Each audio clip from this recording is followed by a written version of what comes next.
The biggest thing, again, is humility, and because that ties into ego control. And that's what I learned in jiu-jitsu. That's something Greg taught me. Greg was like, look, man, guys are going to talk. They're going to talk in big game. They're going to talk about, I'm great at this. I'm badass at this. I'm the guy to look to, blah, blah, blah. He said, always keep your mouth shut.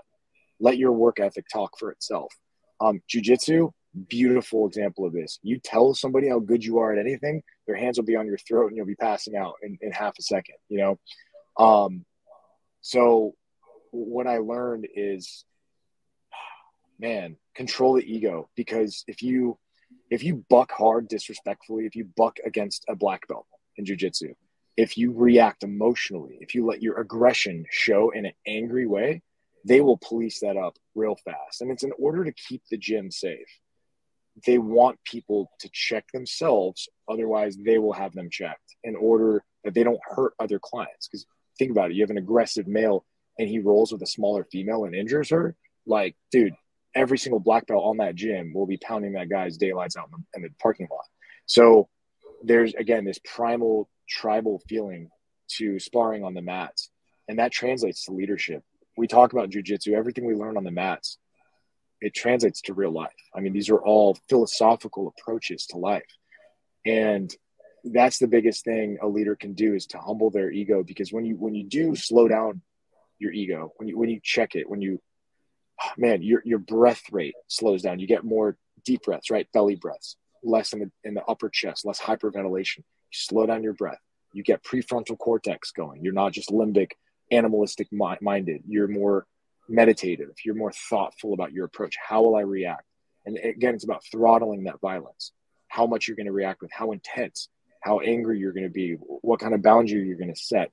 And it appropriately fits the environment.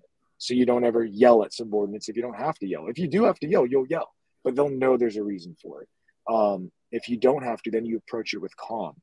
And one thing I learned from an amazing leader who gave us an intense story, he's an EOD, who talked about some guys getting blown up in the Middle East on a mission. And one guy, his head was like, all that was left was like the upper part of his head, but he was still gurgling.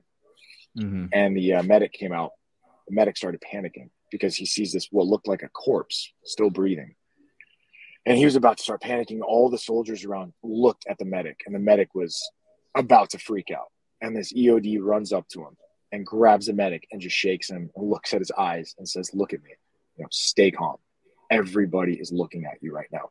You can't lose your mind. Help this guy out as much as you can help him, and then move on to the next guy. And the medic just took a deep breath, got to work on that guy. Couldn't save his life, but did his damnedest to save him, right? Mm-hmm. But what that EOD told us, and this was an officer in the military who said, calm is contagious, panic is contagious. If you're a leader, make sure you stay calm in whatever situation, and you will see the people around you mimic that calmness that you have. But if you panic and you lose your mind and you lose your control of your ego, everyone around you, you're going to develop a culture of that. You're going to create a situation like that. So he always told us, no matter what the circumstance, if it is life and death, whatever it is, stay calm as a leader, because you'll see the people around you, they will emulate that. And that's a Yeah. gift.